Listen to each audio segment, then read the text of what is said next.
Let's go Broncos! You won't believe what just happened behind the scenes in Death Valley. The Denver Broncos made some bold, unexpected, and even shocking roster changes just days before one of the most crucial phases of the season. From major injuries to surprise releases, and even rumors of a possible new running back joining the team for the playoff run, things are heating up quickly, and I have all the details you need to know. But before I tell you everything, if you're a true fan of orange and blue, give this a like right now. And if you've been following the Broncos since the Elway era, leave a comment below saying, "Go Broncos! My heart bleeds orange and blue." I want to see how many of you are loyal to the colors. Without further ado, let's get straight to the point. Breaking news out of Denver, center Luke Watenberg has been placed on injured reserve with a shoulder injury that could very well end his season. This isn't just another roster shuffle, this is a devastating blow to the Broncos' offensive line. Watenberg, who had just signed a 4-year extension with the team, had taken his game to another level. Always reliable in pass protection, he had made huge strides in the run game too. He had quickly evolved into an anchor on that line, the kind of player you trust to protect your quarterback and open up lanes for your backs. Now, with Watenberg out, it's Alex Forsyth's turn to step up. Forsyth has chemistry with Bo Nix from their time together at Oregon,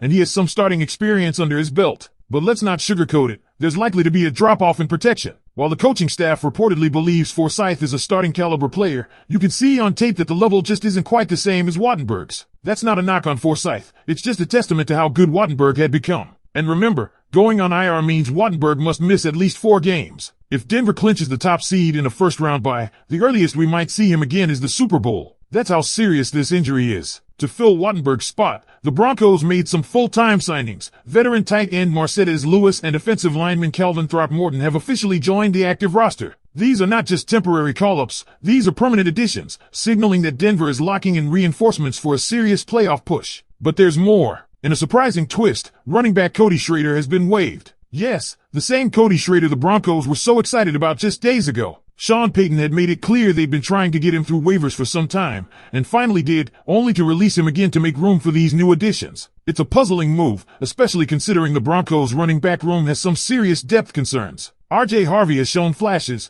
but Denver's ground game has been hit or miss. The team is clearly counting on J.K. Dobbins to return for the playoffs, but with 2 regular season games left, they'll need more than just hope to carry them through. The Schrader situation opens up some interesting speculation. Could Denver be eyeing another running back? There's even been some quiet chatter, nothing confirmed, about Dameon Pierce potentially being released by Kansas City and becoming available. It's far from a sure thing, but with how fluid the Broncos' backfield is right now, nothing seems off the table. Also elevated to the active roster for the game against Kansas City were defensive players Lavelle Bailey and Michael Bandy. These elevations are temporary, they'll revert to the practice squad after the game, but they speak volumes about where Denver sees opportunity on defense. Bailey, in particular, had a standout training camp, although he tapered off a bit in the preseason. Still, the coaching staff likes what they see, and if he gets a chance to hit the field, it could be a spark. With Dre Greenlaw out, the return of Justin Strnad adds another wrinkle to the linebacker rotation, and there's genuine excitement around the potential of Jordan Turner if he gets some reps. Or is this going to be the kind of setback that disrupts the chemistry the offensive line has been building all season?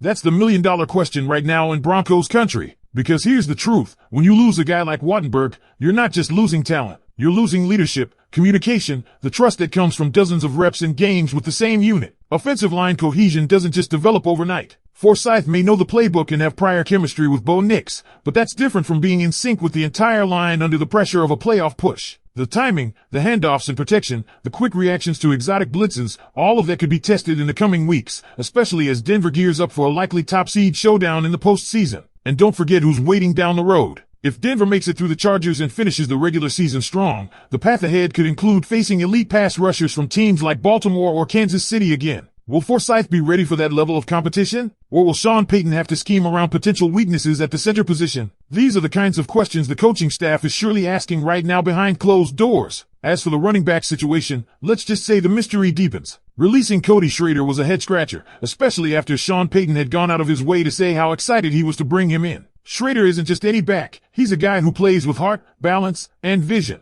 Those aren't qualities you give up on lightly. So either the staff saw something they didn't like in practice, or they're playing the long game and hoping to sneak him back onto the practice squad after waivers. But here's the catch. Schrader's tape is out there. Other teams are watching. If a playoff-bound team with depth issues at RB sees what Schrader can do, there's a real chance Denver loses him for good. And that's where the possible interest in someone like Dameon Pierce becomes intriguing. The Texans haven't been using him heavily, and if Kansas City makes a roster move, you never know. Sean Payton is aggressive. If there's a running back who can help stabilize the offense during this stretch, he's going to pursue him, especially with J.K. Dobbins' status still up in the air. Right now, it's R.J. Harvey's show in the backfield, and while he's had his moments, consistency hasn't been the name of the game. Denver's rushing attack has been hot and cold, feast or famine. That simply won't cut it in January. If the Broncos want to control games and keep pressure off Bo Nix, they'll need more than splash plays. They'll need sustained drives, physicality, and a ground game that can wear defenses down. Whether that answer is already on the roster or still out there on the waiver wire remains to be seen. And then there's Marcedes Lewis. Let's be real, he's not here to light up the stat sheet. He's here to block, to mentor, and to be that veteran voice in the locker room. At 39 years old, Lewis brings experience from deep playoff runs. He knows what it takes to win in January,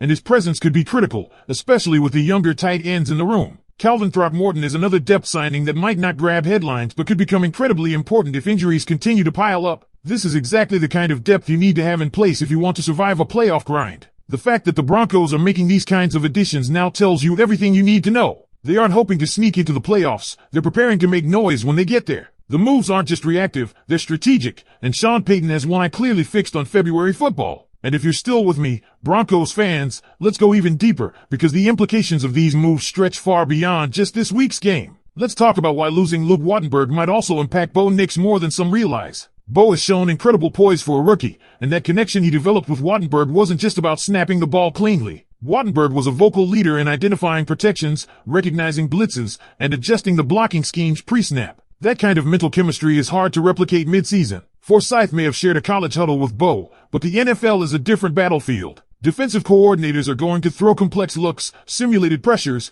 and late movement at this young QB center duo, especially in the playoffs when the margin for error disappears. This is exactly where veteran presence becomes critical, another reason why bringing in Marcedes Lewis might pay off in ways we can't fully quantify right now. His ability to serve as an extra blocker, chip defenders, and give Bo just an extra second of protection could be the difference between a third down sack and a first down conversion. Every snap matters at this stage of the season. Let's not forget the schedule ahead either. The Broncos still have to get through the Chargers and then hope for favorable results to secure the #1 seed. That's not going to be a cakewalk, especially with questions around the run game and offensive line. It's a situation where the margin of error is razor thin. Any lapse in protection, any turnover due to miscommunication at the line of scrimmage, it could cost them a first-round bye and force them into the wild card round, where anything can happen. On defense, though, there's a quiet optimism. Lavelle Bailey's call-up isn't just about filling a roster spot, it's about potential. He flashed in training camp, and now he's got a shot to prove himself in a real game scenario. The Broncos are dealing with injuries at linebacker, and if Bailey or even Jordan Turner steps up, it could give the defense just enough juice to hold off high-powered offenses down the stretch. Everything we're seeing right now signals one thing: the Denver Broncos are going all in. They're not waiting for next year. Sean Payton is moving pieces aggressively, betting on his evaluations, and shaping this roster to make a legitimate run. It's a calculated gamble, but one that could pay off in the most unforgettable way. Now tell me in the comments, do you believe this version of the Broncos can reach the Super Bowl despite these obstacles? Let's hear it. Broncos country!